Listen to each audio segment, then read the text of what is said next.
Olá, pessoal. Para mim, professor Calazans, sempre um grande prazer tê-los a bordo. Encontro de peritos aeronáuticos. Para mim, professor Calazans, do IPK, aquele grande prazer tê-los a bordo. O CSI da aviação, por que CSI da aviação? Porque nós temos uma concepção de investigação jurídica e não investigação administrativa. E aqui o nosso encontro, daqui a pouco eu vou apresentar, os nossos colegas vão se apresentar.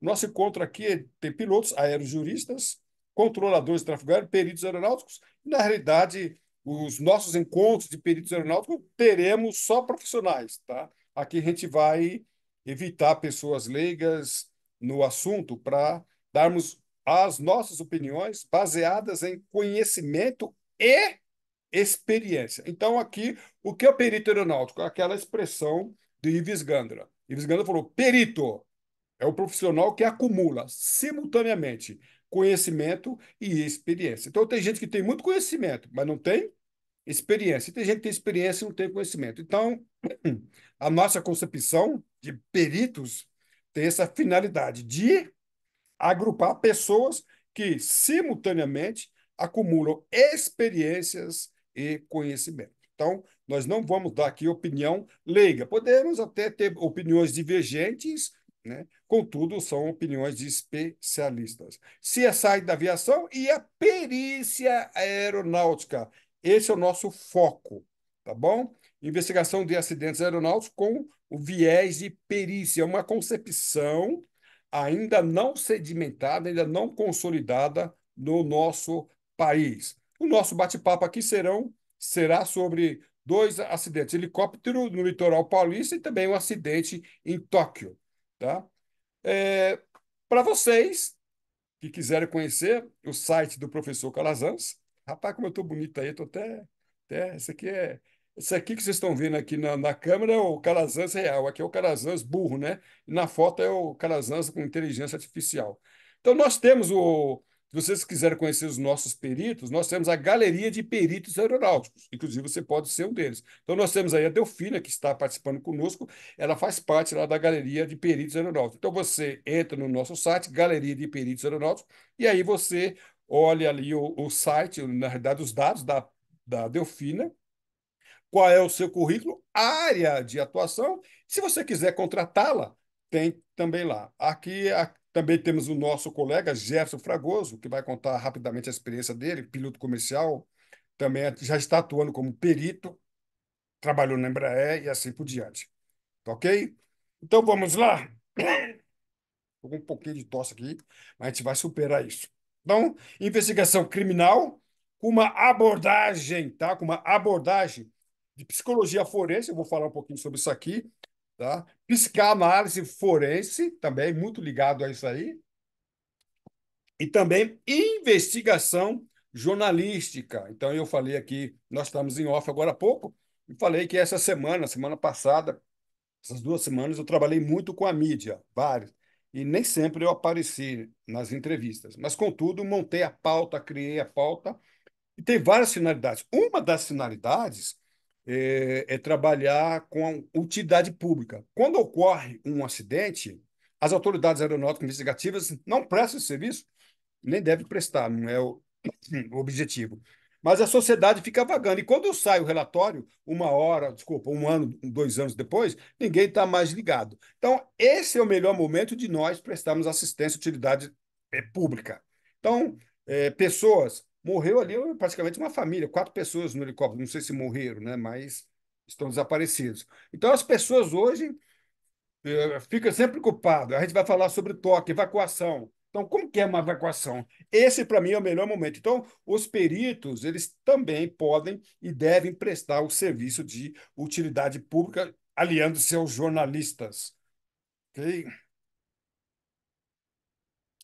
E a gente vai falar aqui sobre hipóteses, linhas de investigação, fatores contribuintes e responsabilidades. Nunca ninguém aqui vai julgar ninguém. O piloto errou, o controlador errou, nada. Mas quais são as hipóteses e até mesmo levando em consideração outros acidentes que nós conhecemos, tá? Linhas de investigação.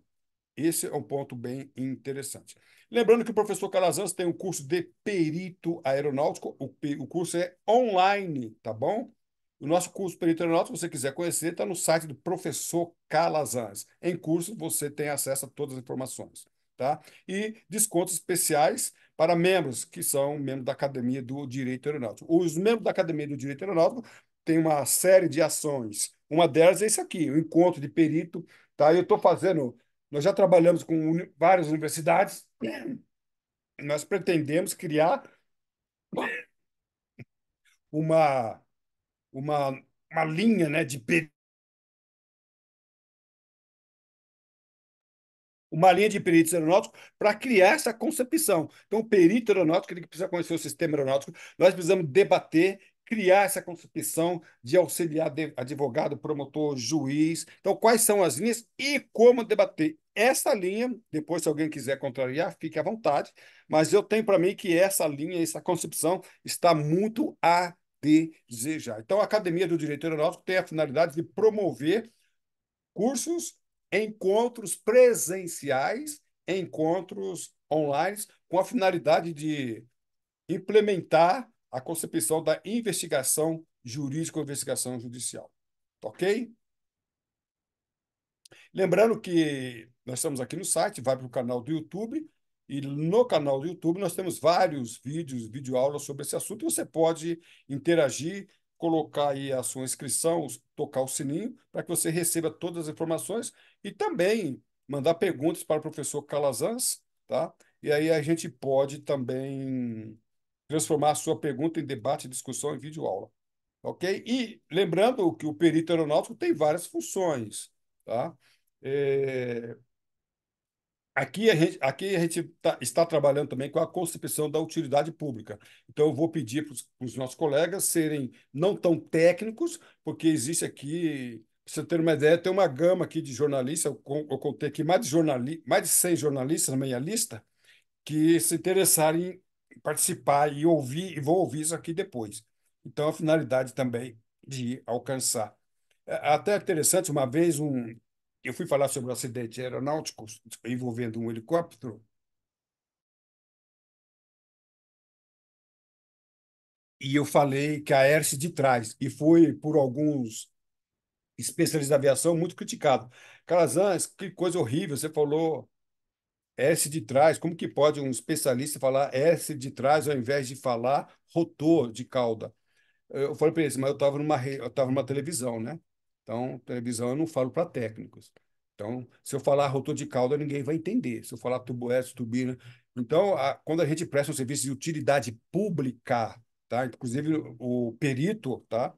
O perito aeronáutico, quando trabalha com juiz promotor, seja lá quem for, ou também com a utilidade pública, ele tem que tirar o jargão técnico e transformar. Tanto é que no meu curso de perito aeronáutico, eu tenho um módulo que é oratório e comunicação. Como eu me comunicar? Se comunicar com um juiz, eu estava conversando com o Gladys agora, que a gente vai falar um pouquinho sobre o RBAC 91. Eu li hoje falando sobre o localizador, se a aeronave tem que ter ou não um rastreador. Que negócio horrível. É horrível. Aquela, aquela linguagem, a linguagem técnica que poucas pessoas vão entender, só quem é especialista mesmo. Então, cabe a nós, peritos, eu falo que nós, peritos, somos intérpretes, ou seja, nós precisamos interpretar, traduzir, se for um caso de utilidade pública, para o público em geral. E para o juiz, promotor, você vai falar para o promotor o que é dorso, o que é intradorso, o que é neblina, o que é fog, o que é metal, não vai entender nada. E, de repente, uma explicação dessa, ela é essencial para o deslinde do caso, tá ok? Anexo 13, eu vou falar rapidinho sobre o anexo 13, não é o nosso alvo, mas eu vou falar rapidinho. Um item muito citado em convenções de segurança, reunião de segurança, simpósio de segurança, é o item 3.1, dizendo que a investigação, lembrando que o anexo 13, ele regula a investigação administrativa realizada pelas autoridades aeronáuticas. O anexo 13 não regula a atividade do promotor, do juiz, do delegado e do advogado. Não vamos confundir, precisamos entender isto, ok? Então vamos lá. O único objetivo é evitar novos acidentes. Pronto. Apurar com a finalidade de prevenção. Não apura culpa nem responsabilidade. Pronto, acabou. Tá? Contudo, o próprio anexo 13 Ele não regula, mas ele fala que qualquer demanda judicial ou administrativa pode ser feita separadamente, tá? Então vamos lá.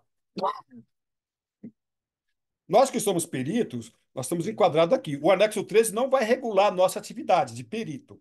O anexo 13 regula a sua atividade, no caso no Brasil, no CENIPA, nos Estados Unidos, NTSB, na Inglaterra, na França, BEA e assim por diante. Então, uma pegada, nós precisamos entender isso, né? Nós, no Brasil, estamos muito aquém dessa realidade que é a investigação jurídica, a investigação judicial. Hoje não há peritos, ou se há poucos. É essa concepção que nós estamos aqui, Delfina, Fragoso, Arraiol, é para defender e desenvolver essa bandeira. Tá? Aquela máxima que numa investigação de acidente não pode haver punição. Não pode haver dentro do aspecto administrativo. É uma verdade e é isso mesmo. Mas o artigo 261 do Código Penal e muitos outros artigos, tá, não foram revogados. Está valendo lá. O artigo 261 especificamente fala sobre transporte aéreo público e tem um item lá que fala sobre aviação também. Então não foi revogado. Então aí nós entramos. E é quando eu falo do responsabilidade jurídica, eu trabalhei como perito no afã de defender um controlador de tráfego aéreo. Um outro caso, defender um piloto. Então, quando a gente fala de responsabilidade jurídica, a gente não entra apenas como acusador na finalidade de responsabilizar ou condenar. Muito pelo contrário. Um perito ele pode ser muito bem trabalhado com a finalidade de absolver, tá ok? Então, vamos lá, vamos passar agora para os dois acidentes, mas sucintamente, em relação àquilo que eu falei, alguém quer comentar alguma coisa aí? Mas só para complementar, acho que é importante para quem está nos acompanhando Quem está nos entender que acompanhando agora, quem está falando agora é o Fábio Anderson, que é especialista em direito aeronáutico, advogado, professor. Inclusive, nós começamos a carreira de direito aeronáutico junto lá em 2001, né? 2001, lá no Rio de Janeiro. Trabalhou com muitos casos assim você e declina a é idade, Calvões. professor. Oi? Vamos lá. Mas, Calazans, obrigado aí pela apresentação, cumprimentar a todos. Só complementando para quem nos acompanha, você destacou super bem que nem todo mundo aqui está ligado à aviação, que esse anexo 13, então, ele compõe um conjunto de anexos da Convenção de Chicago. Então, é uma convenção onde vários países entenderam estabelecer nortes, entre eles o anexo 13, para nortear a investigação de forma padronizada internacionalmente. Confere, Calazans. Confere, muito bem. Obrigado aí, o Fábio Anderson. O Fábio Anderson também é professor, né, universitário, da faculdade, mestrado, e o trabalho de conclusão do curso dele, do mestrado, foi nessa área. Tem muito nos acrescentar aí. Alguém quer falar mais alguma coisa em relação a isso que nós comentamos, antes de entrar nos acidentes propriamente dito? É, boa noite. Boa noite. Eu acho interessante comentar Juvenal a Faria, só origem. Juvenal Faria, ele é controlador de tráfego aéreo, formado em direito, advogado, trabalhou na Embraer, foi controlador lá em São José dos Campos e quer acrescentar mais alguma coisa em relação ao seu currículo? Ou... Não, sou especialista em controle de tráfego aéreo e especialista em segurança de voo e aeronavegabilidade continuada. Sou professor nos cursos de piloto privado, comercial, instrutor, linha aérea e comissários. Já tenho acho que uns 30 anos já. Ou E fez, seja, bastante tempo na aviação. e fez o curso conosco lá na Universidade Federal do ABC, curso de. Aquele curso Sim, não deu o nome de perito, mas a segunda fase que você fez, ele se enquadra perfeitamente no curso de perito, sim, né, nosso sim, amigo? sim, Então sim, com vamos lá, certeza. Um fala lá com comentário ele. rápido. Eu acho que seria interessante comentar a origem do anexo 13, né?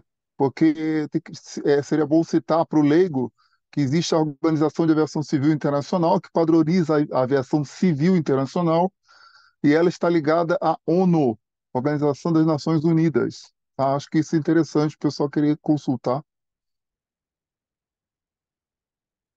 Ok, Neto, muito obrigado. Tá? Só lembrando, eu citei aqui o anexo 13, só reenfatizando, não é o foco do perito, tá? Claro que o perito pode estudar e até deve estudar o anexo 13, mas o anexo 13 não regulamenta a perícia. O nosso papel é totalmente diferente. E aquela né? O vão entendimento de que não possa haver responsabilidade. Então, Tá ok? Mais alguém quer falar alguma coisa para nós passarmos para os acidentes? Vamos lá, então, do helicóptero em Ilhabela. Então, ocorreu no dia 31 na passagem do ano, né? Como eu fui controlador de tráfego aéreo, eu ficava muito preocupado com essas datas festivas, tá? Carnaval, não estou falando que foi o caso aqui, tá? Mas carnaval, feriadão, vocês que são pilotos aí, o Juvenal, que foi controlador de tráfego aéreo, eu trabalhei em Congonhas, é um, é um Deus nos acuda, tá? Muitas vezes, não estou falando que é nesse caso, mas muitas vezes, nessas situações delicadas, a regra de segurança, em detrimento do cumprimento de uma agenda, era zero deixada para trás. Então, eu fico bem apreensivo. Tá? Então, nós temos aqui esse acidente, esse helicóptero, ele saiu do Campo de Marte. Eu não trouxe, mas a decolagem do Campo de Marte está bem visual. E ele vai lá para Ilhabela, que é litoral, tá? E aí, nós começamos a fazer algumas perguntas, tá? Hoje é quarta-feira, dia 10 de janeiro, já faz 12 dias a busca, até à tarde não tinha encontrado ainda, tá? Mesmo porque quem voou naquela situação, naquela região, eu já voei com aeronave de pequeno porte, ali é uma agulha num palheiro, entendeu? Se a aeronave veio se acidentar no mar ou ali na floresta, é muito complicado. Mas a questão que, uma das perguntas que nós fazemos é a seguinte: será? Será que as condições meteorológicas adversas foram fatores contribuintes ou até mesmo causas determinantes? Essa é a pergunta que nós fazemos, tá? E aí nós temos uma situação bem interessante. Infelizmente, eu conversei com o delegado federal, ele não pôde participar conosco hoje, mas participaria, tá? Ele fez o curso de Direito Aeronáutico conosco na UFABC, também foi delegado na área da aviação. Tá? E ele fez um comentário muito interessante comigo, né? Que aqui nós temos o caso que o piloto pousou numa área e aqui ele fez contato, não sei com quem, mas alguém lá do aeroporto, tá? E dizendo que não dava para passar, que não dava para progredir, tá? E eu vou até aqui agora, eu vou ver se eu passo aqui a conversação entre piloto e essa pessoa que nós não sabemos quem é. Mas podemos cogitar, tá? Podemos cogitar que as condições foram fatores determinantes, contribuintes?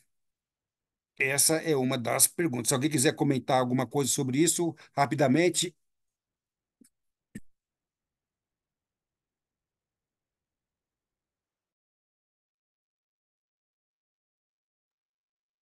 É uma outra coisa que eu vou comentar sobre esse caso, é, muito debatido na mídia, é se a aeronave estava fazendo transporte aéreo regular ou não, ou se é serviço trafegário. Não sei, nós não sabemos.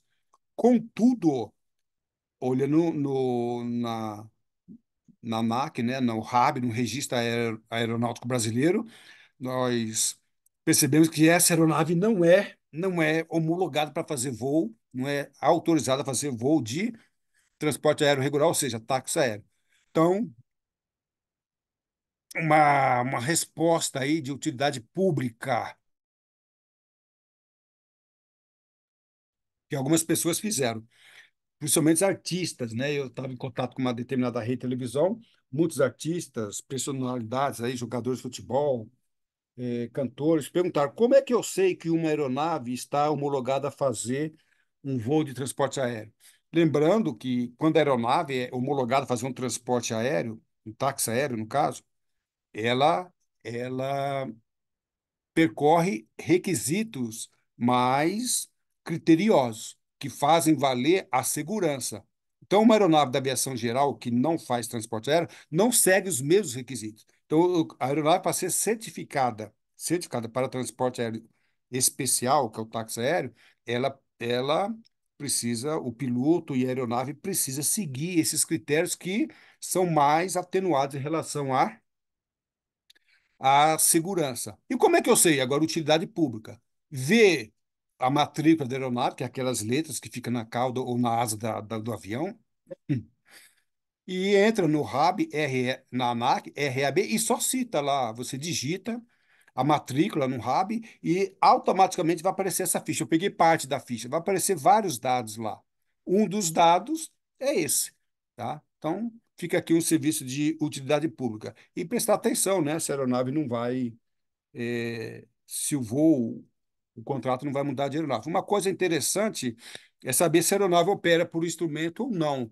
Aí, né, aí fica aí uma coisa mais complicada e os nossos colegas que são peritos aeronáuticos podem abrir esse serviço, eu não tenho interesse nenhum. Mas eu conversando com a Sônia Abrão, da Rede TV, inclusive ao vivo, ela falou que às vezes não tem ninguém que faça isso para nós. Ou seja, vamos supor que um empresário, um jornalista, um jogador de futebol, um cantor queira viajar e ele não vai ter, ele não vai conseguir entrar no hub e saber se a aeronave pode voar, não pode voar, se as condições são favoráveis ou não, tá? Nós temos o caso lá do Gabriel Diniz, que é o cantor que morreu alguns anos atrás. Gabriel Diniz, ele pagou por uma aeronave, um Cessna de um aeroclube, voar em condições meteorológicas adversas. O piloto era um piloto recém-formado, piloto privado, a aeronave era para instrução, não era homologada por instrumentos, nenhum piloto, morreu. Aí pergunta o que nós fazemos, e foi mediante paga, tá? Então, essas aeronaves do transporte geral pode transportar qualquer tipo de pessoa, não mediante paga. Se, mediante pagamento, configura transporte aéreo especial, táxi aéreo. Alguém quer falar alguma coisa sobre esse assunto? Mas, acho que só retomando aqui, acho que vai destacar esse ponto, né? Que esse acidente aí ele vai envolver uma análise com várias dimensões. Então, tem o próprio CNI para fazer a primeira investigação, que tem uma filosofia, um aspecto, e vão ter outras investigações, investigação policial, investigação judicial, com aspectos cíveis e criminais. E aqui, tá, eu já dou eu dou uma dica aqui para nós que somos peritos. Eu trabalhei em alguns casos aí, a minha intenção hoje não é ser perito, não, é trabalhar na área de formação. Mas quando eu trabalhei, eu dou uma recomendação.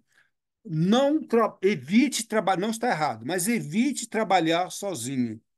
O ideal é que tenha um grupo de peritos, como o Fábio Andes acabou de falar. Então você tem RBAC. Quem é especialista em RBAC? Nós temos casos aqui, eu queria trazer, hoje eu não consegui. O meteorologista um especialista em meteorologista. Eu queria trazer ele aqui. Então, o ideal é que se tenha um corpo de peritos. Então, como que opera eu sou perito e eu posso atuar nesse caso. Não é o caso, não estou atuando. Mas para eu atuar, eu não vou atuar sozinho. Eu gostaria que tivesse comigo um piloto de 44, um especialista em direito aeronáutico. Eu traria aqui um meteorologista, entendeu? Eu traria um piloto de helicóptero que atuou ali, um especialista em Ilhabela, naquela região. Então, evitar, porque como é multidisciplinar, então, uma peritagem feita isoladamente ela não pode atender. Nós sabemos que a aviação ela envolve muitas coisas. Regra tráfego aéreo, você pega o caso aí do Tóquio, fraseologia, é, aeroporto. Então, no caso do Tóquio, eu pegaria era um especialista em aeroporto. Então, fazer uma perícia isoladamente é, pode, não estou dizendo que é. Eu já fiz perícia sozinho, mas eu não recomendo e não está errado fazer sozinho. Mas envolve tanta coisa que a gente precisa trabalhar de uma forma aí multidisciplinar. Mais alguém?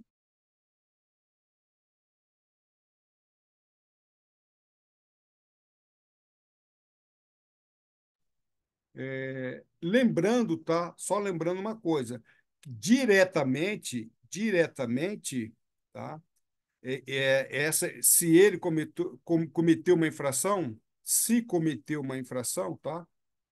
É, é uma infração administrativa. Aí eu faço a pergunta: esta infração administrativa pode estar relacionada com causa e efeito com um acidente? Essa é a pergunta que eu faço. Se ele cobrou, se ele realizou um serviço especializado, não estou falando que ele realizou, mas é uma pesquisa que a gente precisa fazer. O que vocês acham?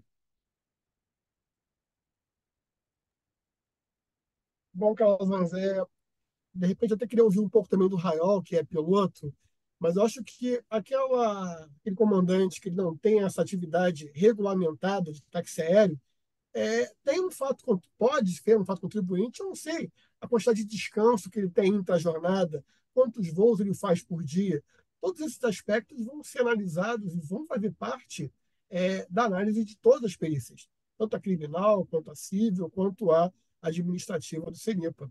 É um dos aspectos. Você concorda, Raul? Ô, pessoal, boa noite. Cumprimento a todos também. Então, o nosso amigo Raiol, piloto de Airbus, né? Não sei se está atuando, mas é perito, atua como perito, uma larga experiência aí na aviação internacional, tá? E tem várias especializações, tem trabalhado conosco aí já em vários cursos, como na área de peritagem. Manda bala aí, meu amigo. Vamos lá, professor Calazans. Fábio, é o seguinte, a aviação, eu sempre, a gente fica fazendo aquele questionamento, por que que os acidentes acontecem, né?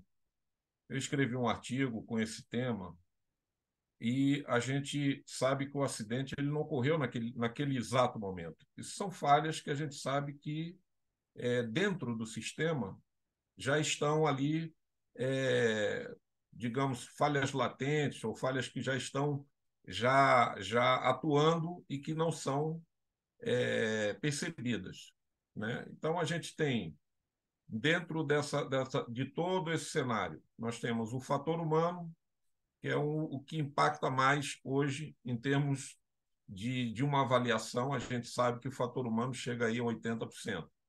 E é uma das causas, né? A gente sabe que envolve erro, envolve violação, a falta de disciplina operacional, né? O fato de não respeitar os limites. E quando a gente vê esse cenário do helicóptero, a gente já vai caminhando exatamente para uma linha onde todas as condições, sejam elas meteorológicas ou operacionais, elas não foram bem gerenciadas, né? Então, quando se fala, e a gente volta lá, quando a gente fala de acidente, a gente fala de segurança, e aí a gente vai buscar a questão da base, que é a segurança de estudo. E o que é a segurança hoje? A segurança ela é um processo contínuo, onde você tem o gerenciamento, isso é o que está lá na ICAO, né? E aonde você, dentro desse gerenciamento, você tem identificação de risco, de perigo. O gerenciamento de risco, o que é? Probabilidade e severidade. Então, quando você aumenta esses dois pontos, você com certeza vai chegar mais rápido no perigo. E a tragédia ela acontece exatamente nessa linha, né?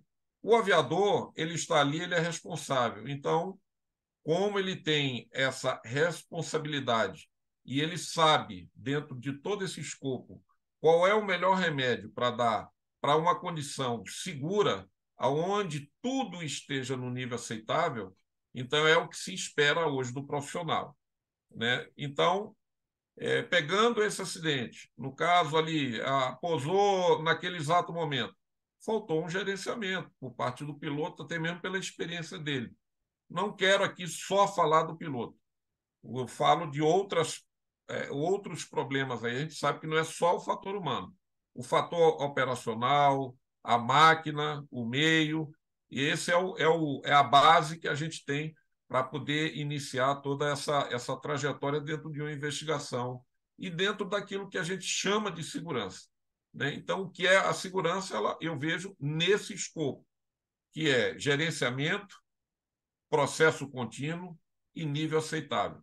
Se você não tiver dentro desse quadrado, nessa linha de raciocínio, com certeza o furo do queijo suíço ele vai alinhar muito mais rápido do que a gente espera.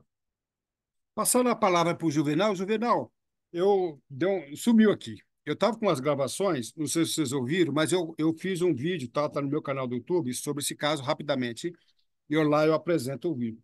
Mas tem uma gravação em que o piloto conversa a, com alguém lá do aeroporto. E a conversa não é legal. Tem buraco aí, pode passar, tá colado, não tá colado. Aí a proposta, você chegou a ouvir essa gravação?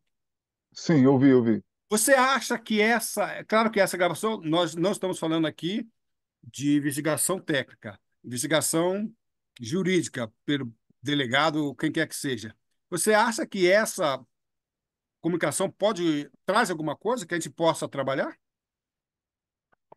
Olha, Influencia, tá? Todos nós que somos da aviação, nós sabemos que existe um certo orgulho em quem trabalha na aviação, tá? O tal do orgulho de cumprimento de missão, seja qualquer área, manutenção, comissários, controle de tráfego aéreo, pilotos, né? Então, ele já tinha colocado na cabeça dele que ele deveria chegar até Ilhabela. O senso crítico dele, até onde eu sei, as informações de mídia, fez com que ele pousasse, né? Aparentemente aí alguns algum tempo antes, momentos antes do que ocorreu, né? Possivelmente um acidente. Ele pousou, entrou em contato, parece que um dos tripulantes entrou em contato com um parente, filmou, informou que tinham parado um tempo porque as condições estavam muito ruins. Ou seja, ele tinha uma avaliação, ele estava consciente das coisas estavam bem ruins para avançar. Mas vem aquela coisa de cumprimento de missão, eu tenho que ir, né? Inclusive isso acontece muito com os transportes pagos, né? Principalmente com os pagos. Informais não. Se eu estou passeando, é lazer, né? Eu posso a qualquer momento falar, não, não vai dar, vamos voltar, Campo de Marte, outro dia a gente vai passear na Ilha Bela, no litoral. Mas quando é pago, existe aquele senso de dever. Eu tenho que levar os meus passageiros até o destino. E é muito ruim de eu voltar no meio do caminho. Então, o ser humano tem a tendência a insistir e, às vezes, passar do limite. Então, o amigo lá, o colega dele que entrou, e falaram, conversaram, deu esperanças para ele, né? Ou seja, psicologicamente, houve aquele trabalho na cabeça dele que, se está tão bom lá, isso aqui é uma questão de segundos de camada. Eu vou romper a camada de nuvens aqui, de névoa, e vou abrir o campo visual e vou chegar fácil, né? Não é uma causa, como nós já falamos, até você já falou aqui, não é uma causa, mas é um fator que influencia, com certeza, esse dever de cumprimento de missão. Vou fazer uma pergunta aí, vou fazer a pergunta, tá? É uma pergunta, não é uma acusação ao piloto. Mas se isso se configurar, se conseguir provar isso, porque nós, como peritos, nós não alegamos nada, nós fundamentamos. O que que é a fundamentação? É uma argumentação que tem que ser provada. Caso isso se comprove, nós poderíamos aí, os juristas aí, Fábio Anderson, doutora Delfina, poderíamos configurar aí um dólar eventual?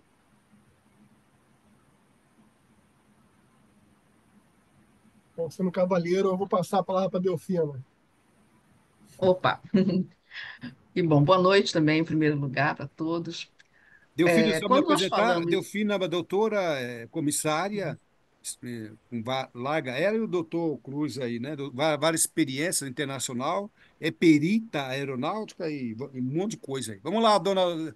Então, eu fiz uma pergunta como hipótese, tá? Não como acusação. Você acha que Tá, se ele voou, porque no final da gravação, dá-se a entender, muitos entendem, então eu vou. Ele fala, então tá. É claro que eu não concluo isso. Mas se uhum. isto for conclusivo, ele ter voado em uma situação prévia e sabiamente, condições meteorológicas diversas, pode configurar um dólar eventual?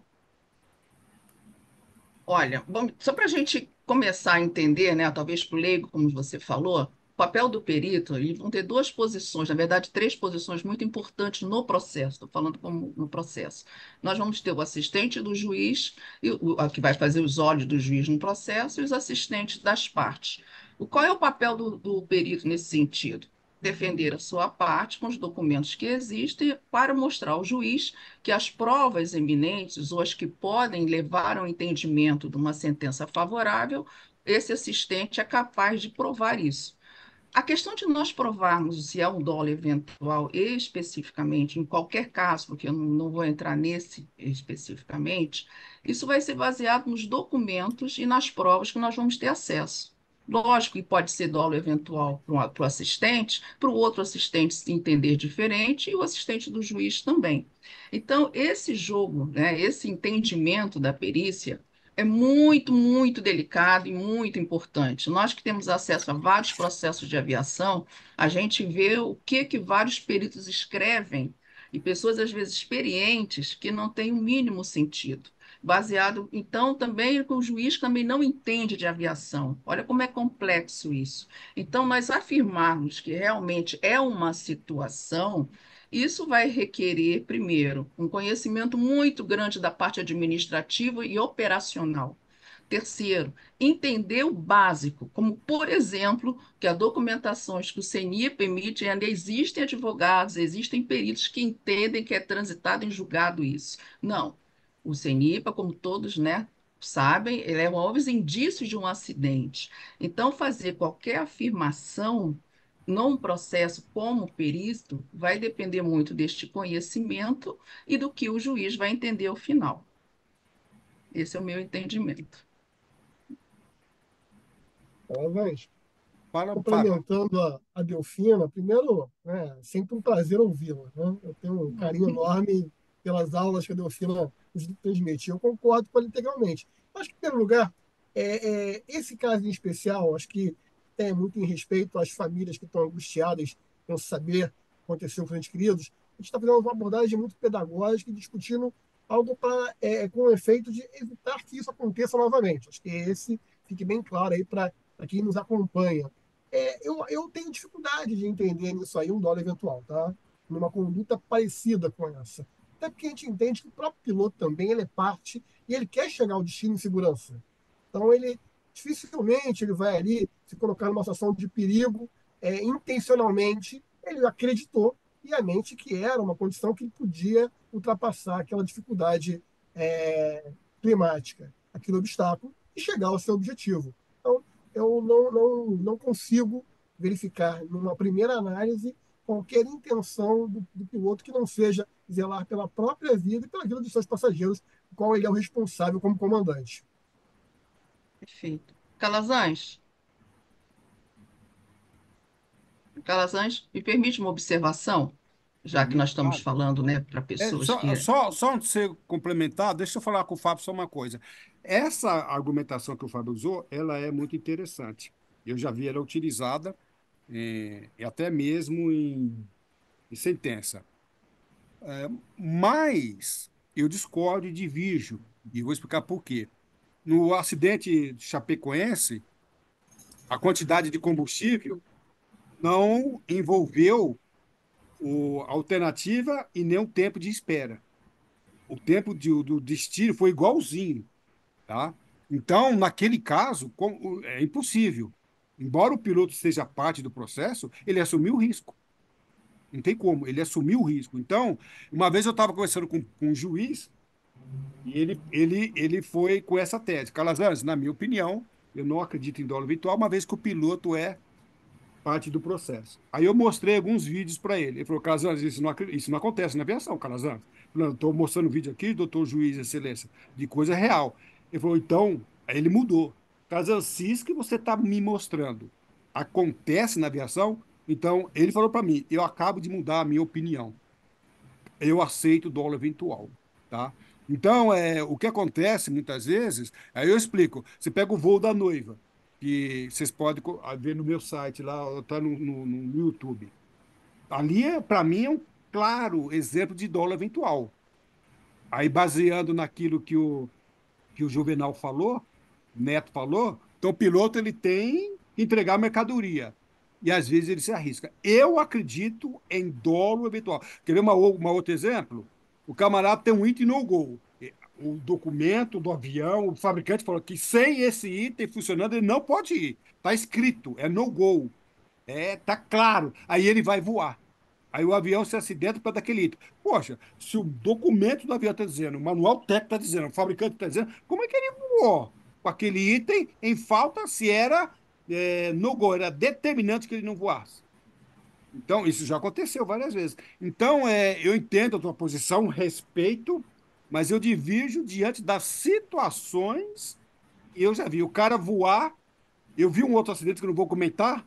O tempo de voo, olha só, morreram 6 pessoas. O tempo de voo era de 1 hora e 45. Ele saiu com 45 minutos de combustível. E a aeronave precisou ir para a alternativa, e não foi, caiu, conseguiu fazer um pouso, mas morreram 6 pessoas. Como é que o camarada vai fazer um voo de 1h45 com 45 minutos de combustível? Para mim, ele assumiu. E aconteceu que o destino estava fechado devido às condições meteorológicas e ele caiu. Então, diante das coisas que eu já presenciei como piloto e controlador de tráfego aéreo, quando o piloto decola com it no gol, eu entendo que seja Assunção, está assumindo um risco. É minha posição, Calazans, tá? Calazans, aparentemente divergimos, mas não divergimos.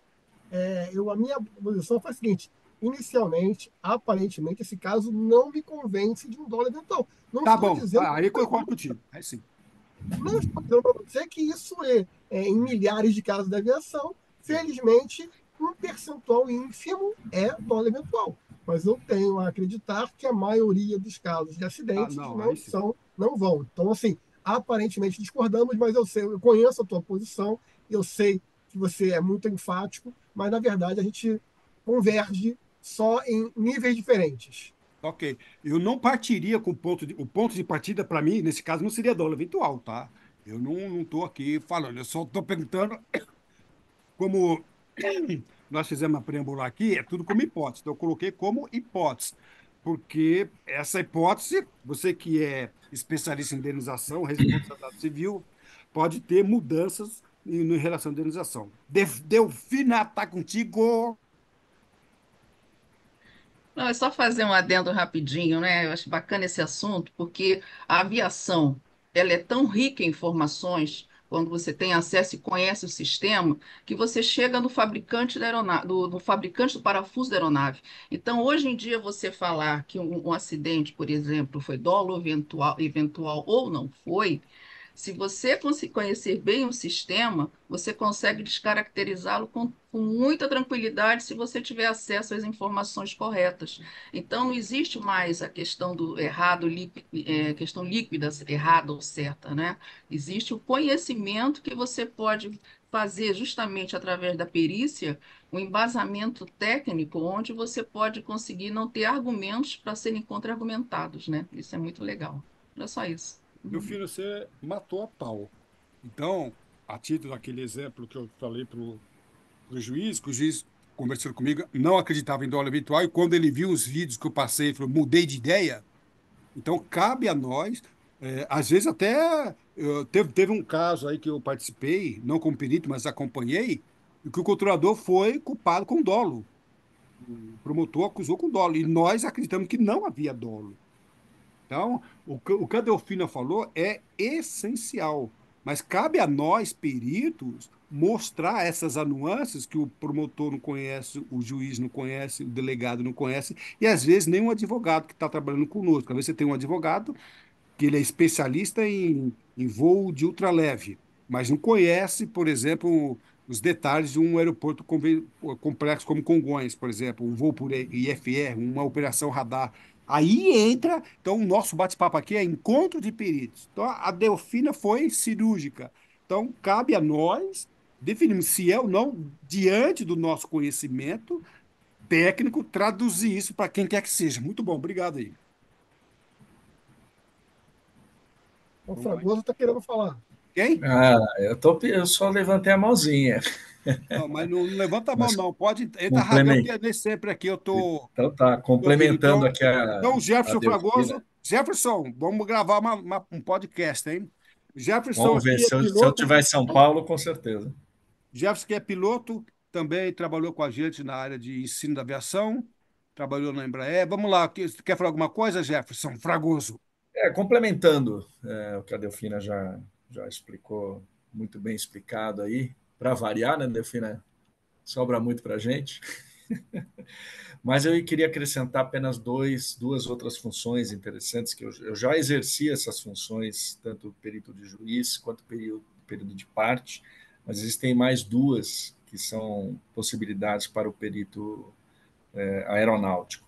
A questão da regulação de seguro, que muitas vezes ela é tratada através de um advogado, mas, dependendo da resistência da seguradora, você acaba tendo que utilizar-se de um perito aeronáutico para dar suporte técnico para uma contra-argumentação para a seguradora. Recentemente eu tive um caso onde nós vencemos aí a negociação e conseguimos a cobertura do casco em função de apresentar um pré-laudo técnico, né?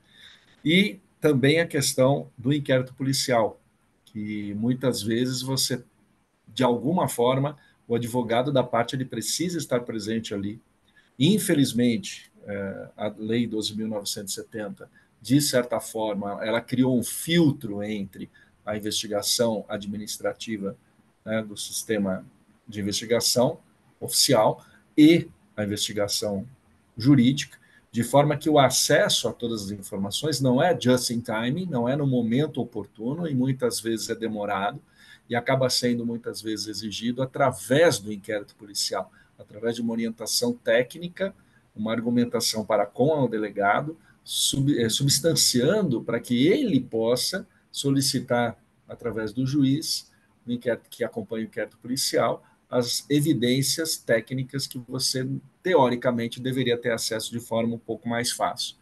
Mas então esse é outro papel que eu também já exerci dentro de inquéritos policiais, inclusive eu estou agora entrando aí num caso aí de um colega que, na realidade, eu acho que todos acompanharam essa semana a perda que nós tivemos aí no direito aeronáutico. Tá?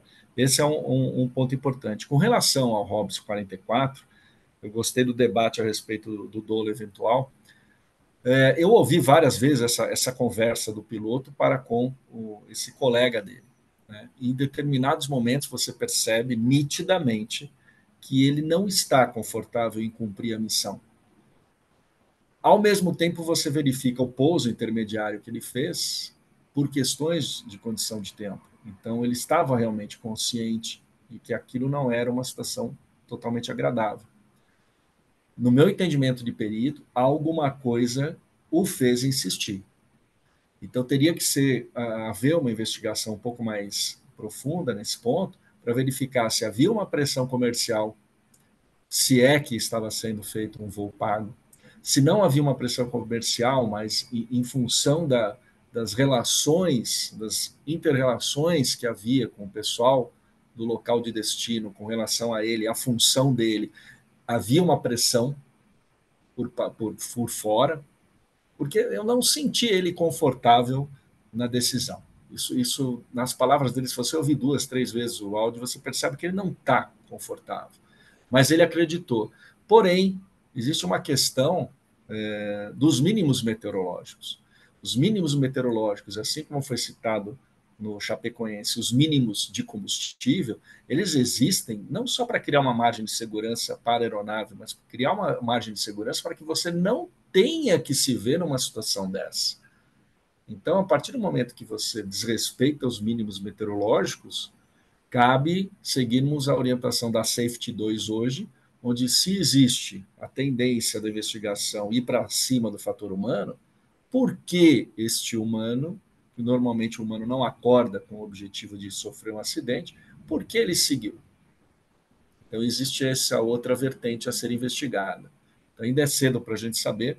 Infelizmente, uma aeronave desse porte, quando cai numa região de mata com árvores de 30, 20 metros, muitas vezes ela pode atravessar essa copa de árvores e fechar a copa em seguida, por isso que é tão difícil, né, você identificar uma aeronave nesse tipo de local.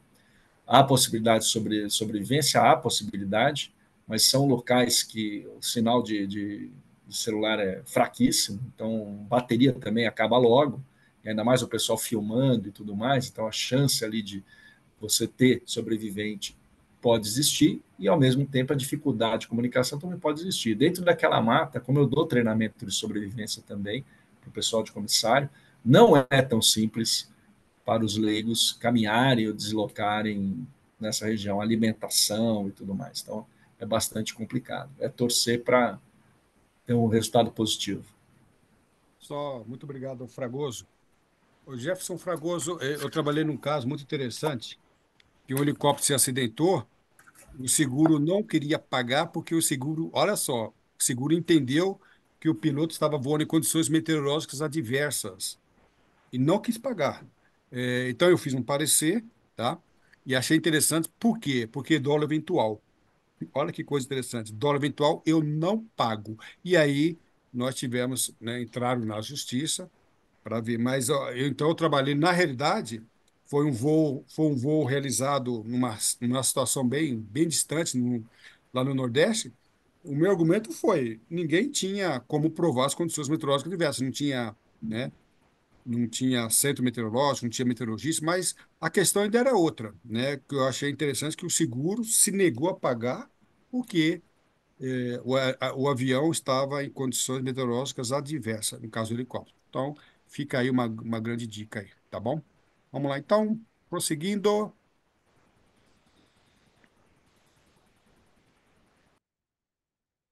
E uma outra coisa que a gente fala aqui, tá, pessoal? O voo da noiva, tá? Por que eu falo voo da noiva? Tá no site, eu desenvolvi uma aula no meu curso de perito, é um dos casos que nós estudamos. Por quê, pessoal?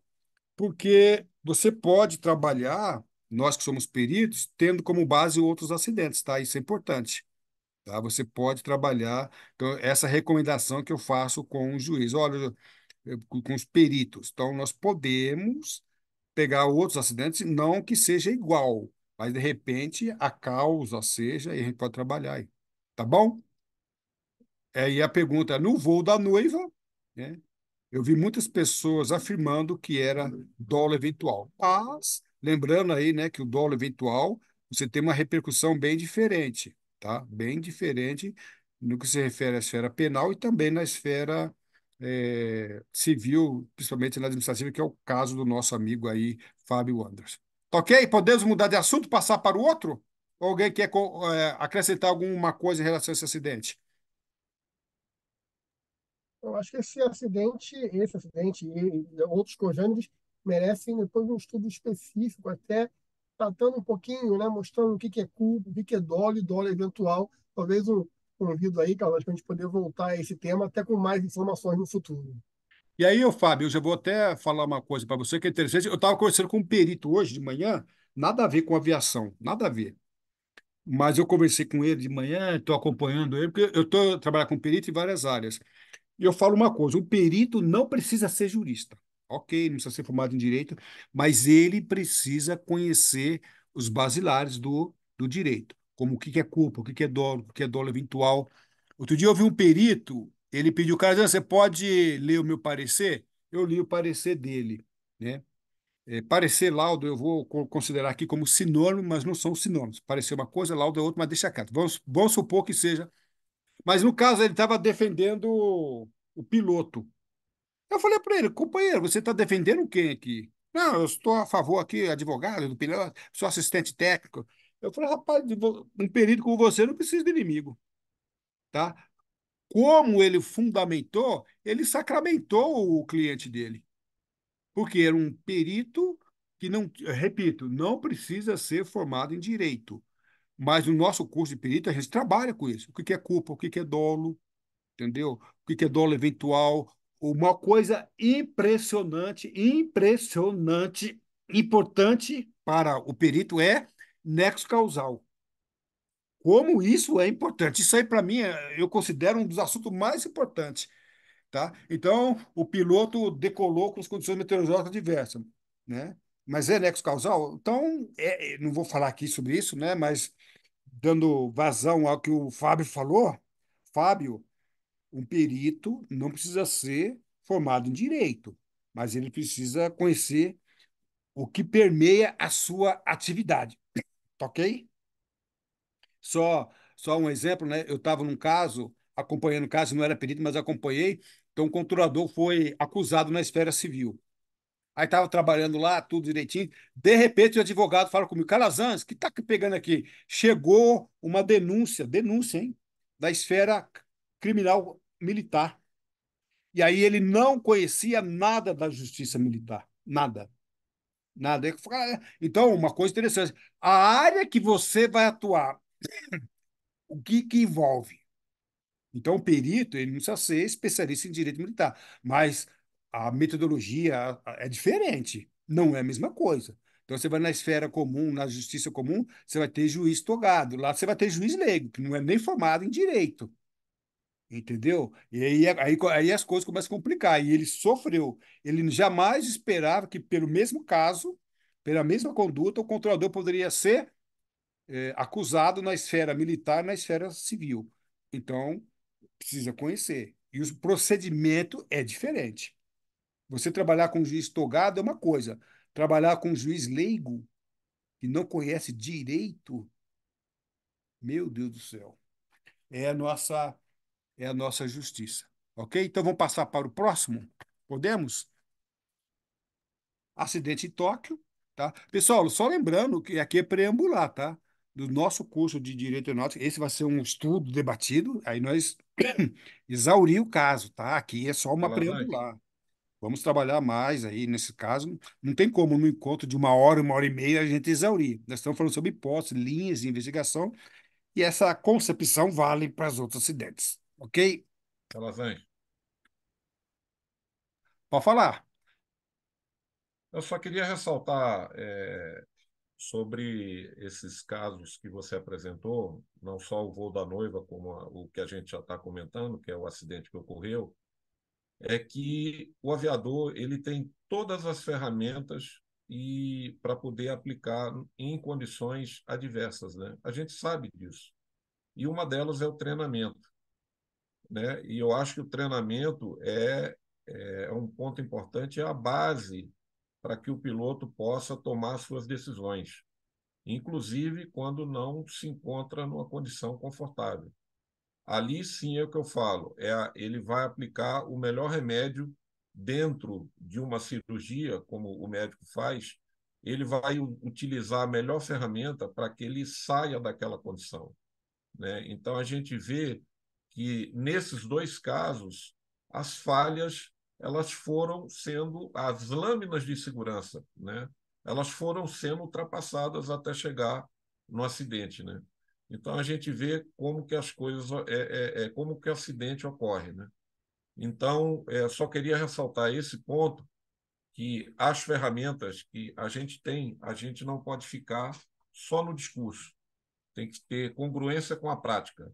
Porque não adianta se falar de segurança, de consciência situacional, de CRM, de condições meteorológicas, sendo que, na hora que está numa situação em que precisa do profissional para atuar de forma correta, entendeu?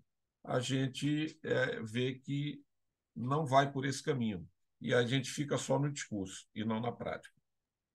Ô, Rael, excelente, excelente, excelente colocação. Eu coloquei lá no início que a nossa abordagem tem também um pouco de, né, psicologia e psicanálise. Eu me especializei em psicanálise e fiz duas especializações, e outra em psicologia, só para entender a aviação, tá?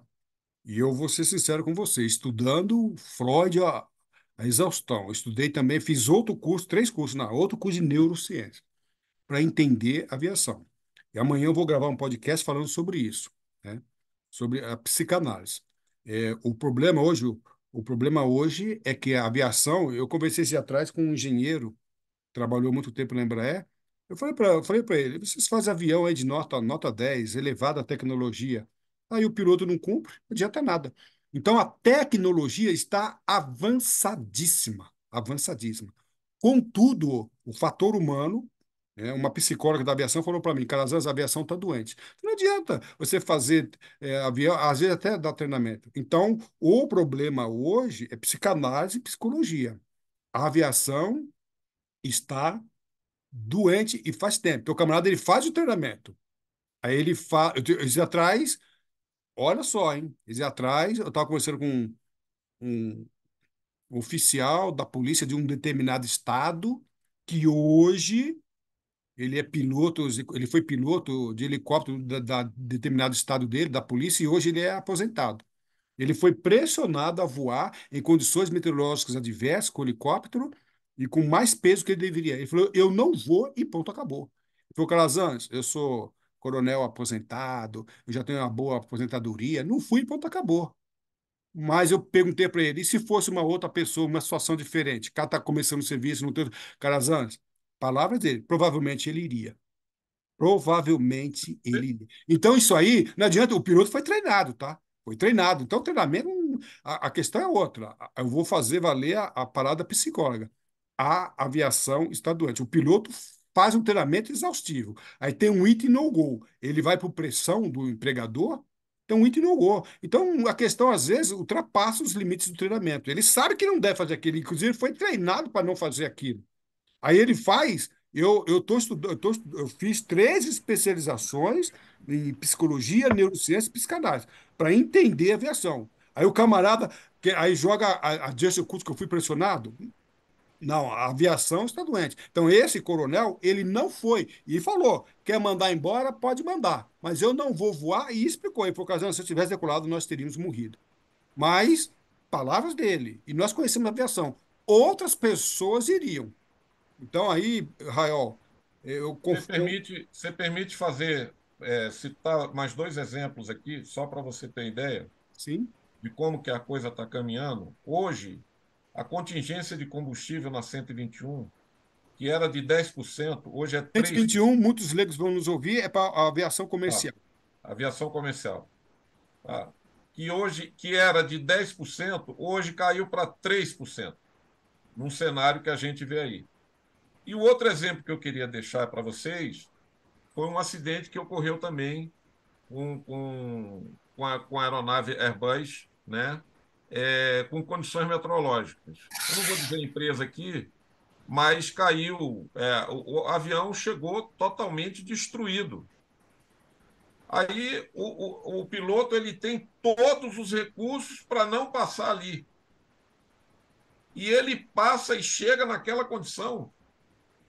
E aí, com narrativas que a gente vê nas redes sociais de que turbulência não derruba avião, a gente precisa acabar com isso, cara. Tu de um, O muito problema, só bom, para eu fechar, é muito bom a nós colocação. temos que pensar nos 200 que estão lá atrás. Muito bom, Rael. Porque o que que diz a própria convenção, lá no seu artigo 21, é que a responsabilidade do transportador é que o passageiro ele não pode sofrer lesão ou morte, cara. Você imagina se um passageiro desse morre pela negligência do aviador em passar um paredão daquele e chegar como ele chegou sem radome, chegou sem nada, pô. O Rael, Mas, esse o dia, tá, Daniel, Rael, esse dia eu estava trabalhando como controlador de tráfego aéreo, eu acompanhei todo esse caso, tá? Estava lá no É, radar, né? Calazans, opa, no radar São Paulo, eu acompanhei esse caso, eu não vou falar mais detalhes, mas eu estava nesse dia aí, tá? Pois é.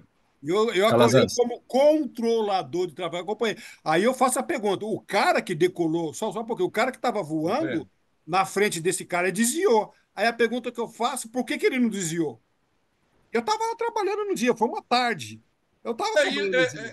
É isso que Não a vou gente falar a pergunta. empresa, mas o aeronave que estava à frente desviou. Por que que ele não desviou? Não adianta a gente ficar discutindo, sendo que a gente Mas vê aqui, essas ó, coisas. O profissional ele é treinado para isso. mas é Eu, Calazans, eu mas voei o assunto não é 33 anos. treinamento, viu? O assunto é psicanálise, é psicológico, é Sim, neurociência. também, Para também, mim, quem quer falar aí? também. posso complementar só um ponto aí? Deve. Concordo com o Raiol e concordo com o Calazans. Mas existe um ponto que eu tenho passado algumas experiências interessantes em alguns processos jurídicos. Inclusive, eu estou num processo trabalhista que envolve um Ipanema, né? E é interessante porque você fez a pergunta-chave. Por que o cara da frente desviou e o cara de trás não?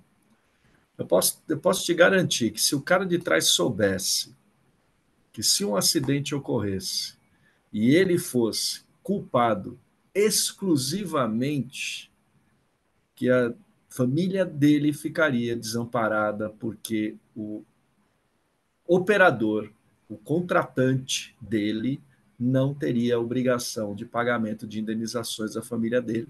Isso é uma coisa que eu estou aprendendo a duras penas, vendo pilotos se dando mal, morrendo e a família desamparada. Por quê? Porque a outra parte tentando colocá-lo como culpa exclusiva. E no ambiente do direito trabalhista, se a culpa exclusiva for do operador, do funcionário, ele perde a indenização. A família fica com a mão na frente ou atrás. Então é um ponto interessante no aspecto da responsabilidade civil e criminal que os aeronautas desconhecem. E isso favorece, de certa forma, entre aspas, essa imprudência, vamos dizer assim. Né? Excelente colocação, o Fragoso. Eu acompanhei o caso, não fui perito, mas acompanhei.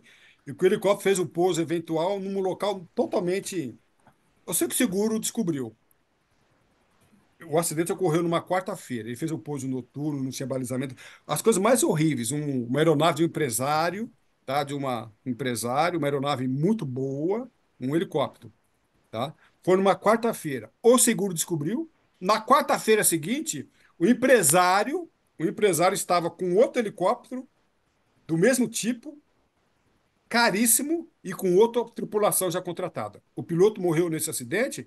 A família dele ficou a ver navio, tá? O seguro descobriu, não pagou nada. Não, Exato. não pagou nada. Então, uma outra coisa que eu falo, os nossos aeronautas, os nossos pilotos, controladores também, eles não têm no Brasil consciência jurídica. Eles estão ainda atrás, que não pode punir, que não pode punir, não pode ter responsabilidade. Sempre pôde, tá? Sempre Eu pôde, citei isso aí que você falou no artigo que eu escrevi. tá? Consciência jurídica. É consciência jurídica. O nosso povo não tem consciência jurídica. Entendeu? Eu, como controlador do tráfego aéreo, Juvenal, nós vimos caso. Ó, o controlador, ele opera a quem? A quem? Falei, negão, o dia que acontecer alguma coisa, o sistema vai estar fora, tá? Você vai ficar sozinho. Eu estou falando isso que eu já vi. Controlador sentado no banco dos réus, não vi ninguém junto com ele. Eu já vi isso visualmente, literalmente. Não ouvi falar, não. Eu estava lá no júri. Entendeu? E empresa aérea é a mesma coisa. O dia que acontecer alguma coisa, se ele sobreviver, ele vai estar lá sozinho. Se ele não Sozinho. sobreviver, a família vai. Então, essa consciência jurídica nós precisamos passar os nossos colegas. Eles não querem ouvir, a gente sabe, né? A Delfina me acompanha, a gente sabe que eu já fui chamado por aeronauta, pelo amor de Deus, cara, vai na minha empresa e fala isso. Eu não vou na empresa porque a empresa não quer. Cansei. É, cansei. Então, E muito mas piloto não as quer ouvir empresas isso. não têm interesse, o sistema, desculpa aqui a minha percepção, não tem interesse nisso. Mas eu sempre falo, eu como perito, a gente vê muito falar de cipó de segurança, nota 10 para eles, não tem nada contra eles.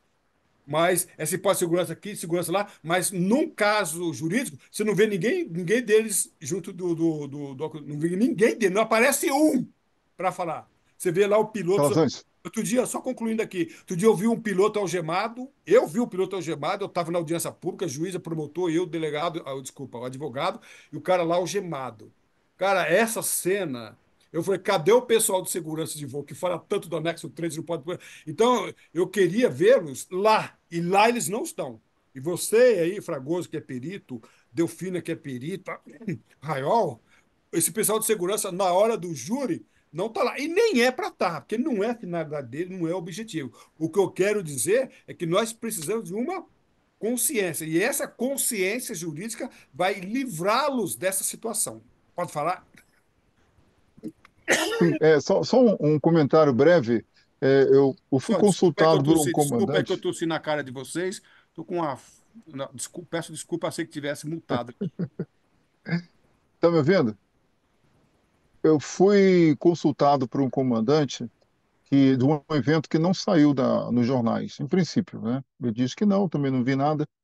Esse comandante de uma empresa aérea brasileira, ele chamou a Polícia Federal de um aeroporto e solicitou que fosse retirado um passageiro, porque o passageiro estava ouvindo música em muito alto, um som muito alto, a altura, um volume muito alto dentro da aeronave.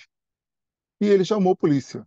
A polícia retirou o passageiro, em consequência, perdeu assinatura de contrato, trabalho, coisa de muitos zeros, né?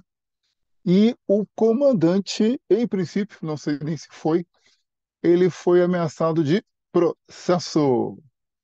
E o comandante me consultou, perguntando se o Código Brasileiro de Aeronáutica não amparava, né? Não dizia que ele era absoluto dentro do avião. Ou seja, isso. E aí eu mostrei para ele, né, que não era bem assim. E aí isso confirma, né, que falta um conhecimento jurídico básico. Não é como você falou, não é para ser piloto, para ser comissário, para ser mecânico, tem que fazer o curso de direito. Não, mas tem que ter uma noção básica do direito que envolve a sua profissão. Como o controle de tráfego aéreo, a maioria não tem. 99% dos E o controladores de sistema tráfego não quer aéreo que não tenha. sabem. Não, porque não é conveniente você ficar discutindo e questionando se isso é legal ou não legal. Mas o comandante, pelo jeito, vai responder sozinho, porque a empresa já Cai fora, saiu, cai fora. entendeu? E ele vai ter que justificar por que que ele interrompeu a viagem de alguém que estava apenas ouvindo um som alto, né? Aí vem a pergunta: som alto derruba avião?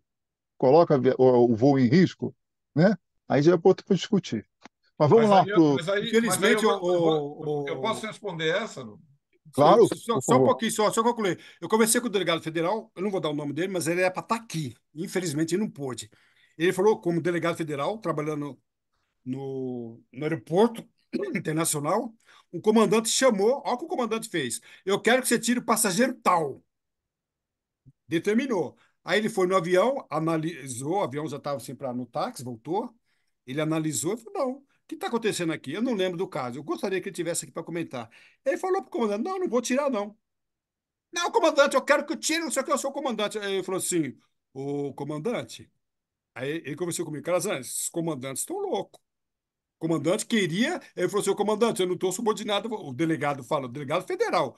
Comandante, eu não estou subordinado ao senhor, não. Ah, que eu sou comandante geral. O senhor pode ser comandante do avião, mas você não é meu comandante.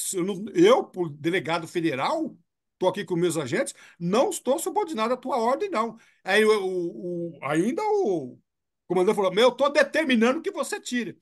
Eu tô dete... eu, co- aí o delegado fez contato comigo e falou: Carlos, o que esses caras estão estudando de direito? Ele saiu rindo do comandante. O comandante está achando que ele é o quê? Aquele caso específico não configurava crime, segundo E olha que esse delegado é formado em direito aeronáutico. Não configurava crime e não comprometia a segurança. E o comandante determinou que ele tirasse. Ele não tirou e chamou os agentes e veio embora. Então, esta consciência jurídica não tem. Fala, Raiol. Não, sobre a questão que o Neto colocou aí, bom, barulho ele não pode fazer, tá?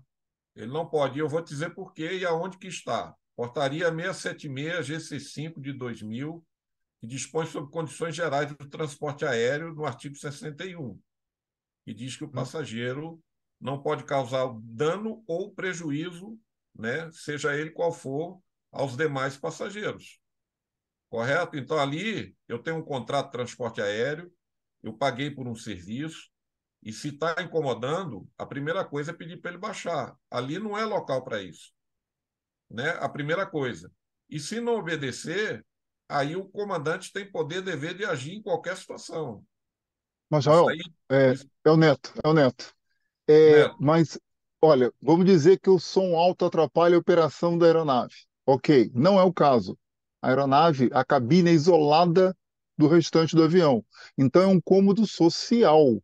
Não coloca em risco. Foi o que A segurança, a Imagina você segurança que não está chegou em risco. é, cansado. Não, a imagina segurança você que não está está em risco. cansado. Não, não vai colocar Mas em é risco. social, mas é Não estou social, falando de não é risco, estou falando de operacional. barulho. Ele tá te Mas causando isso, prejuízo. mas a lei Ele diz, está. a regra diz que sim, colocou a aviação em risco, sai do avião. Se Não, incomodou não. socialmente, não. Aí que está o A- problema. É essa que o Calazans acabou de falar.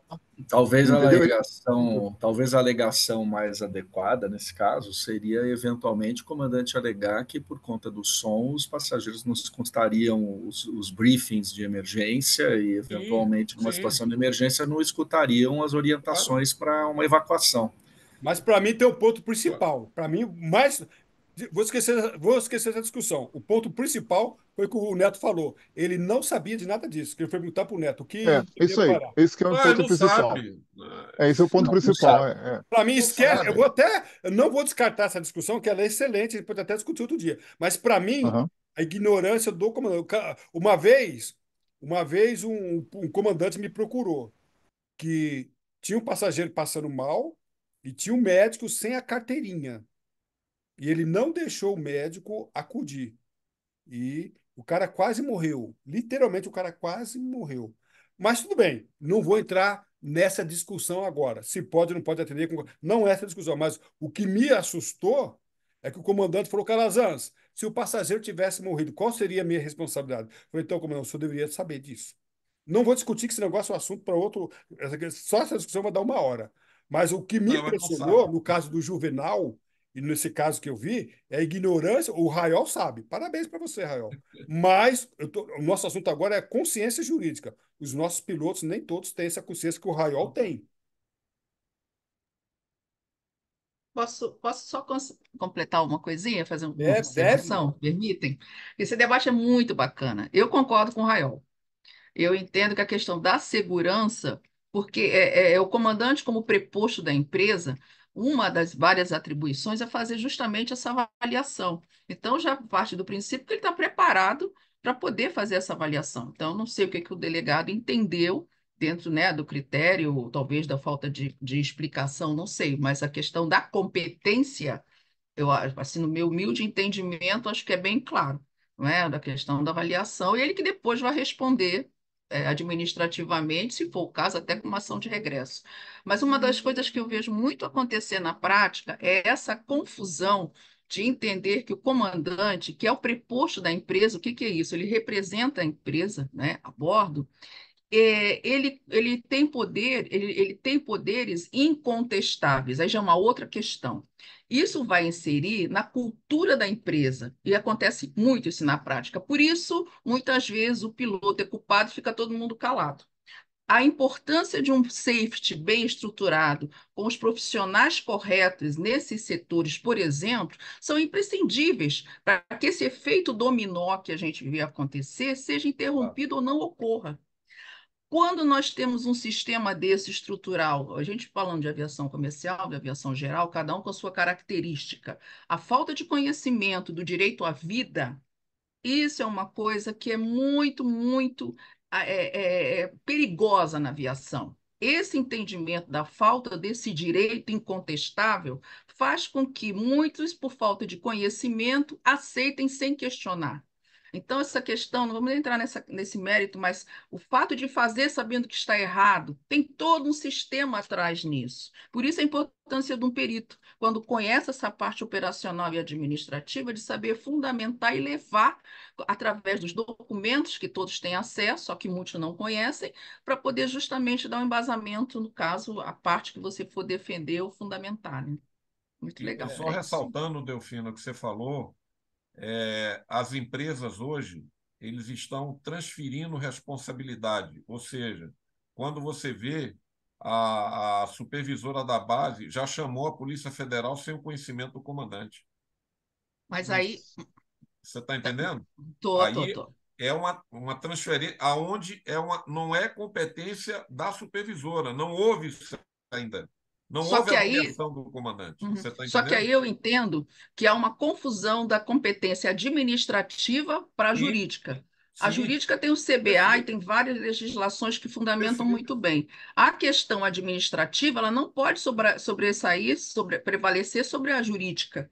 Então, é um conjunto de coisas que, no meu humilde entendimento, cabe ao safety da empresa não deixar que isso aconteça, para poder justamente a partir daí. Hoje em dia existe o compliance, que é uma ferramenta importantíssima também, que pode divulgar na empresa o correto, a cultura da segurança. Aí nós vamos para mas na minha empresa, como a gente escuta muito isso, né? Ah, minha empresa são poucos tripulantes e nós não questionamos isso por medo. Gente, até mesmo os donos de empresa, quando eles sabem o que que é o direito, qual é o dever e obrigação e a responsabilidade a qual ele está inserido, se ele não der o respaldo, eles mudam completamente. Então, é tudo uma questão de entendimento de cultura para que possa mudar aos pouquinhos isso, né? Delfina, É é o isso. Neto. Só comentando, né, uma dica sua com relação a utilizar, entre aspas, o safety. Só que tem um pequeno problema, e eu acho que o Calazans vai concordar. Se você pegar um safety de empresa estudando direito, ele é demitido. Por quê? Na investigação da segurança, da aviação, não cabe aplicação de punição, que é uma mistura que o pessoal, confusão que o pessoal faz nisso. Então, o safety deveria saber, como o comandante deveria saber, os comissários deveriam saber, o pessoal das operações deveria saber do básico do direito, para ninguém tomar o lugar de Neto, ninguém, eu acho que eu né? vou colocar mais fogo na lenha do que você falou, que é uma outra problemática que nós temos no ambiente de safety, né? Porque Se você fizer um comparativo, um paralelo com o ambiente CIPA, você tem ali os elementos de prevenção de acidentes do CIPA, grande parte são tecnólogos, com CREA, inclusive. E você tem, acima disso, você tem os engenheiros e os especialistas com pós-graduação em engenharia de segurança do trabalho, que possuem um CREA também. Quando você entra no ambiente CIPA, CIPAE, você tem um agravante. O elemento credenciado em prevenção, ele não tem um CREA. O elemento de investigação não tem um CREA. Então, existe uma deficiência na proteção dessa função. E, infelizmente, todas as empresas, pelo menos a grande maioria que eu conheço, o SGSO, segurança de voo, ele, na realidade, descumpre dois princípios básicos de toda a estrutura de prevenção. Primeiro, que ele não está independente dentro da empresa. Eu já sou Exato. defensor de que o safety deveria ser uma pessoa externa contratada e não uma pessoa subordinada a um diretor. Segundo, grande maioria das empresas, ele é um aeronauta, ele é um piloto da Sim. empresa. Quando ele não é um copiloto da empresa. Existem casos que eu acompanhei que o cara é o copiloto de uma empresa. Então, como é que ele vai ter autonomia? Se você olhar a descrição das atividades de um safety dentro da empresa, é absurdo que uma pessoa consiga voar e, ao mesmo tempo, cumpra tudo aquilo que está realmente previsto no 35, no 121, não importa. É Sim. dificílimo que se cumpra. Então, você tem uma questão de autonomia, uma questão de responsabilidade que a grande maioria desconhece e fica baseado nessa questão do não culpabilidade, quando na realidade isso vai acontecer sim em paralelo. É o que eu brinco com a turma. Eu falo, tem 4 investigações que se iniciam durante o acidente. Existe uma investigação da regulação do seguro, o seguro contrata investigador para isso, você tem investigação oficial do CIPAE, você tem investigação do inquérito policial, que uma vez tendo vítima fatal, vai haver uma investigação, e você tem a investigação das partes, porque quando as partes se veem numa determinada situação, eventualmente elas podem iniciar uma investigação própria, porque Sim. pode ou ter um indício de algo importante, que ela julgue contrário à sua posição, ela inicia, ou posteriormente, depois que se inicia uma lide, um processo, aí você contrata um auxiliar técnico. Mas as investigações ela podem acontecer antes. Eu tenho caso que eu me envolvi, onde o processo se iniciou a posteriori de uma investigação minha com um pré-laudo técnico antes do processo judicial. Isso é que deu inicial para o processo. Então, é outra frente de investigação. E as pessoas acham que não, que é justamente o guarda-chuva do não culpabilidade. Existe sim isso dentro do ambiente CIPAER, onde Mas você existe uma promove a solução. prevenção. Existe uma solução. Senhores e senhoras da aviação, façam o curso do professor Calazans. É, mas Ó, existe uma 10%, hein? complementação do curso do 10%, hein? Calazans. Vamos regularizar essa profissão de elemento credenciado em prevenção, elemento de investigação, ASV e tudo mais. Tem que ser como é na CIPA. Você tem que ter um CREA, você tem que ter uma qualificação, uma carteira para você poder atuar. Eu quase ia falar um negócio aqui, mas eu falo em off aqui, porque para acontecer isso tem que acontecer uma outra coisa, mastodonte, mas deixa para lá. Sim, sim, sim, mas vamos criar um O bom mastodonte aí. entendedor já, só vai acontecer isso se acontecer aquilo. Né, Neto? Só entender. Bom entendedor entendeu o que eu quis dizer. Eu não Vamos sei lá. de nada. Sabe sim. Mas não vou te comprometer aqui, não. Senão você vai ficar no banco dos réus sozinho. Acidente em Tóquio, rapidinho, tá? Então, ocorreu no dia 1º, ali, para o dia 2 de janeiro de 2024, um acidente, né? Hipóteses, né? Uma aeronave foi autorizada a pousar, enquanto uma outra provavelmente entrou na pista. Talvez não tenha entrado, né? O que eu chamo de runway incursion, quando uma aeronave entra na pista sem que ela tenha recebido autorização verbal, ou seja lá o que, tá? Tudo indica isso. Então, a aeronave se incendiou, tá? É um Airbus 350 com 379 pessoas a bordo, todos todos saíram vivos, alguns com ferimentos, ok?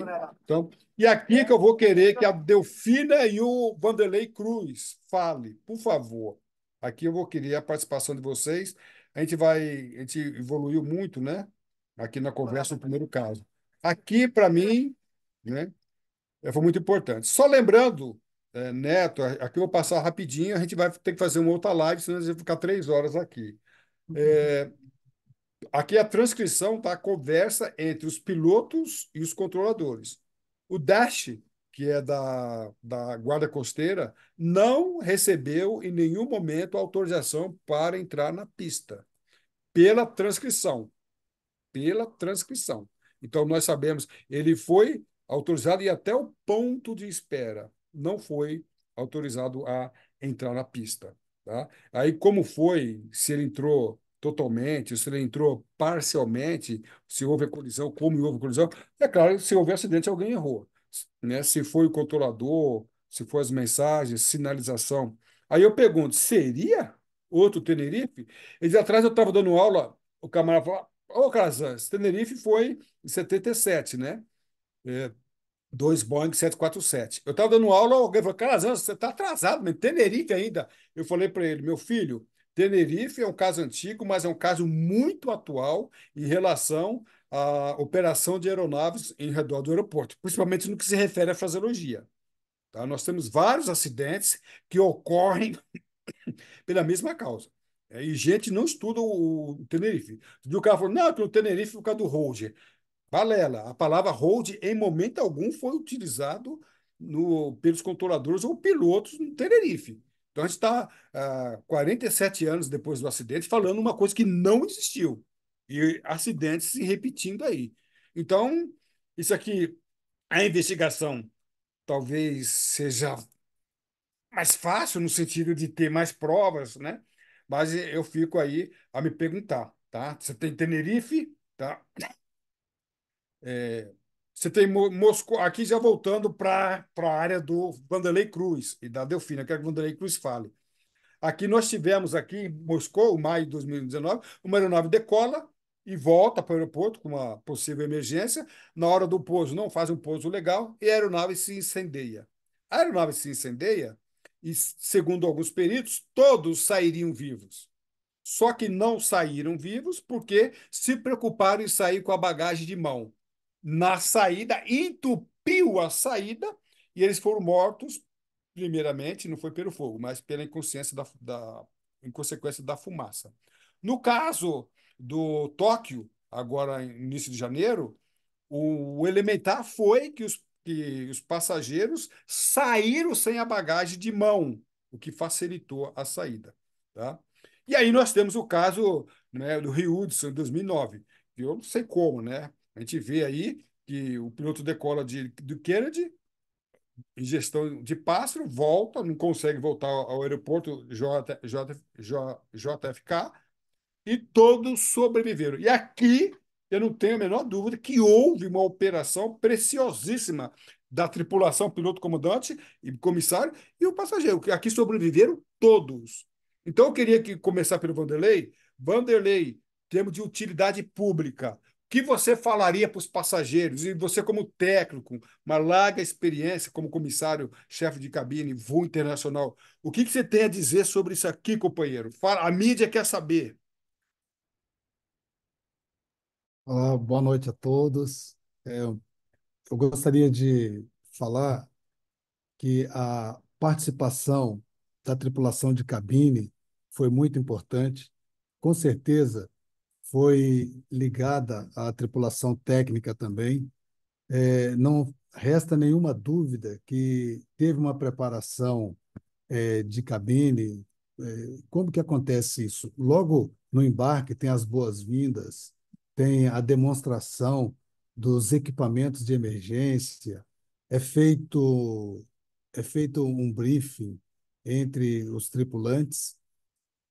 Tudo isto veio desde o treinamento, preparando para fazer uma coisa que todo tripulante é preparado, mas espera nunca fazer, que é uma evacuação de emergência.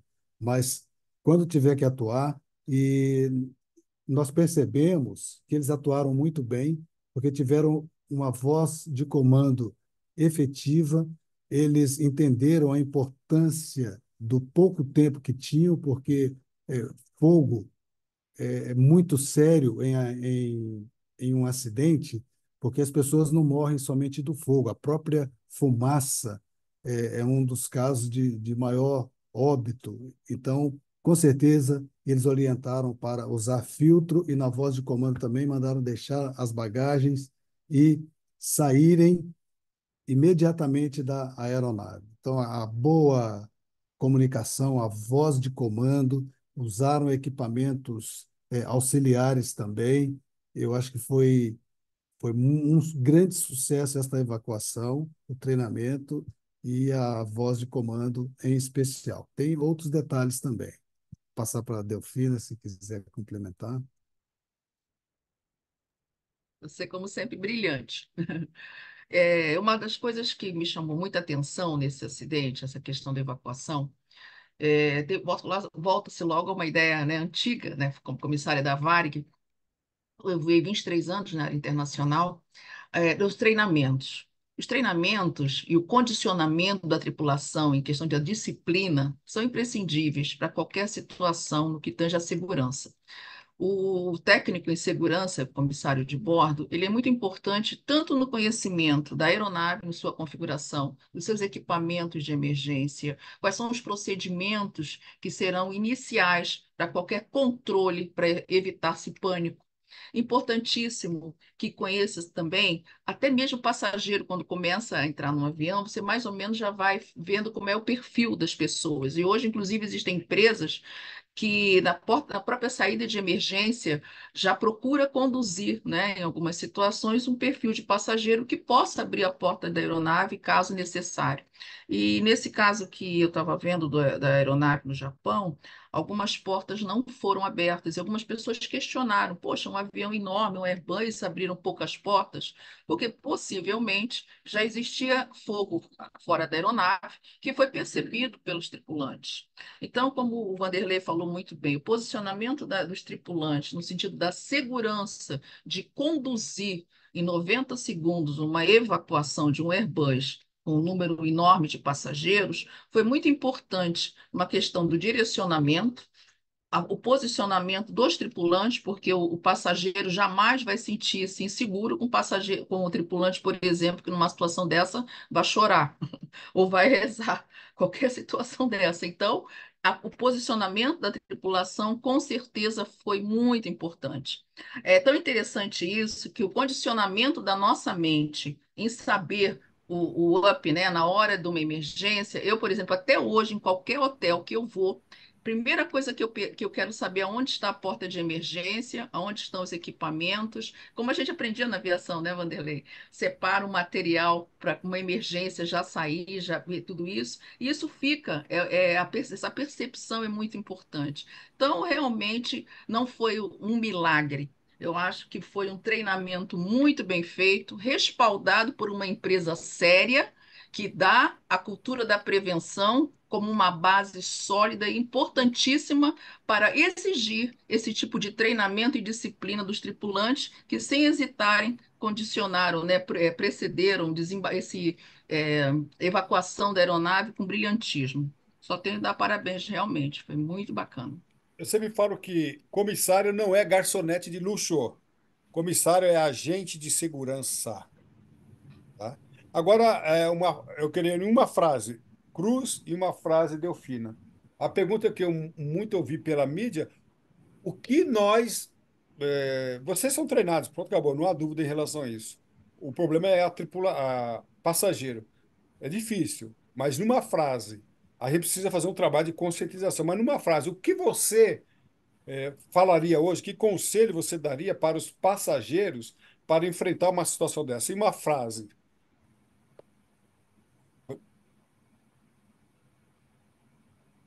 O que eu diria dentro de uma emergência numa aeronave, você está falando? Não, agora, o passageiro que está ouvindo agora, né? Uma Uhum. pessoa que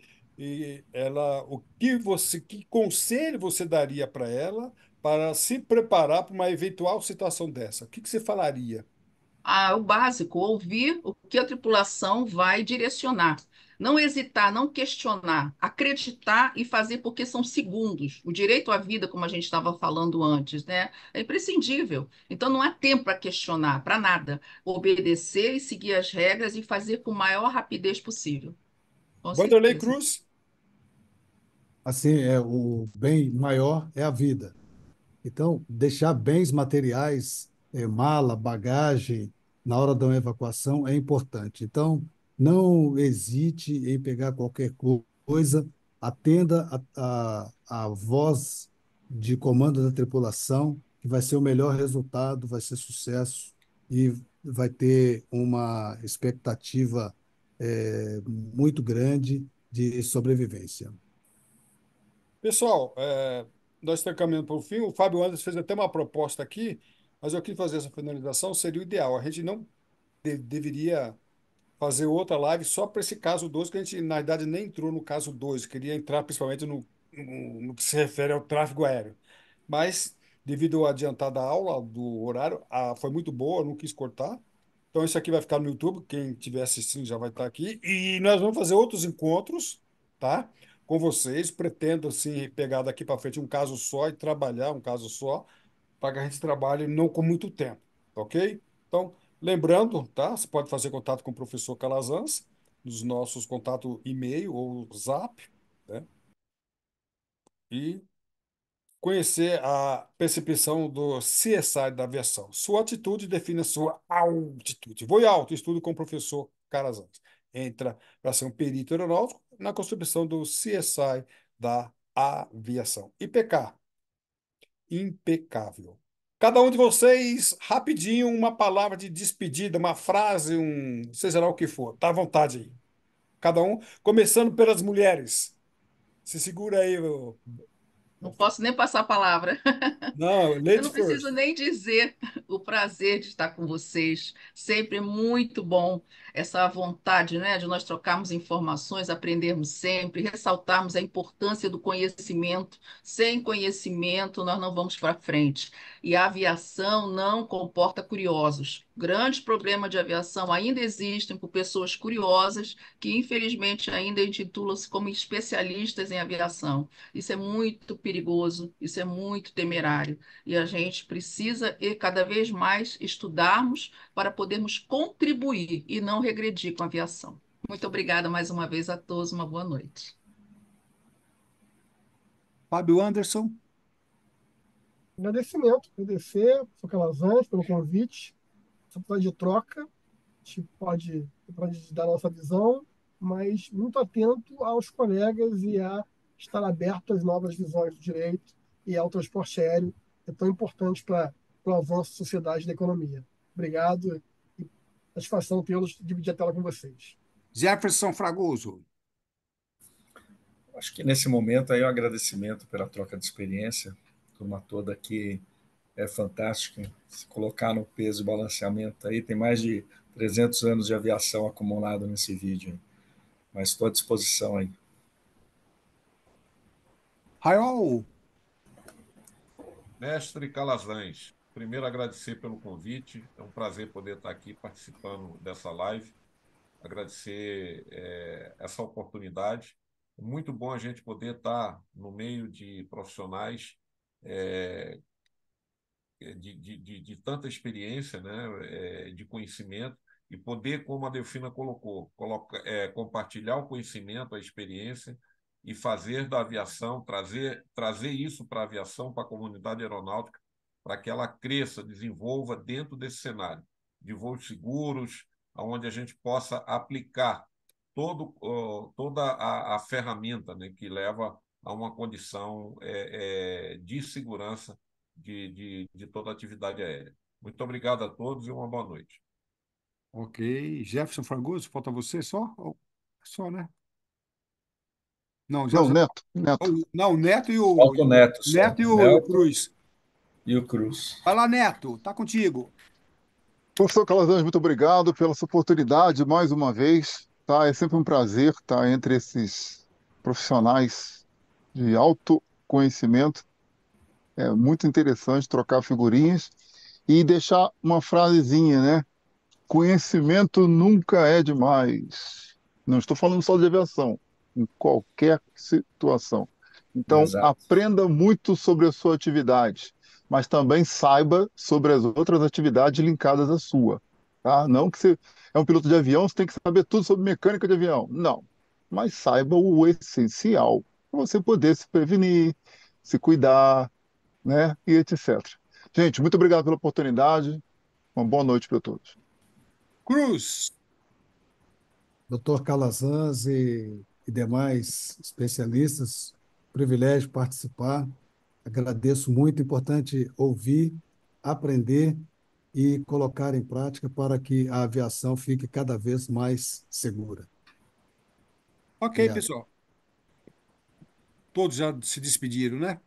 Então, para mim foi um grande prazer tê-los a bordo. Um aeroabraço e tudo de bom.